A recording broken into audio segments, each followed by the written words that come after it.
Well, Victorian Premier Jacinta Allen has decided something needs to be done about anti-Semitism. Who knew? It's just a pity a synagogue had to be firebombed before she found her voice. It's really about providing people of faith, doesn't matter who you pray to, what place of worship you attend. It really is saying to people of faith that you have every right to attend your place of worship in a safe way. Well, I suppose it's better late than never, right? Joining me on the panel is Sky News contributor Rocco Leocono and Libertarian commentator Kristen Abraham. This ban on protesting outside places of worship, Rocco, as well as banning terrorist flags and symbols in public and face coverings at protests, it's a good move, but it begs the question, why was this not done months ago? Well, James, it should have been done after October the 9th last year of what happened at the Sydney Opera House. I mean, for the last 14 months, we've seen cities disrupted and shut down. We haven't had hate preachers deported.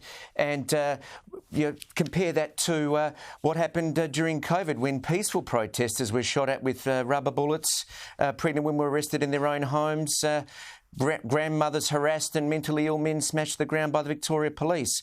Not only is it too little too late, but it exhibits the usual double standards that we've come to expect from the Victorian government. Yeah, well, I love how Victoria's seen some of the worst, most violent, most aggressive pro-Palestinian protests, yet it's taken until now, as I said, after a synagogue was burnt down in a terrorist attack, for Jacinta Allen to acknowledge what we've been saying for more than a year. Have a listen. Anti-Semitism is a cancer. Anti-Semitism is a cancer, and we must leave no stone unturned to fight the evil of anti-Semitism, to fight the evil of this racism and hate in all of its forms, and also continue to work to help heal our multicultural community. Like I said, we've been saying that for more than a year. Opposition leader Peter Dutton is right, in my opinion, when he had this to say earlier today. I just can't understand why it's taken the Allen government so long to react to the reasonable requests, particularly of Jewish Australians who have been treated in the most deplorable way. The Premier of Victoria says that she needs to do something about it. Well, of course she does, and she should have done it 14 months ago.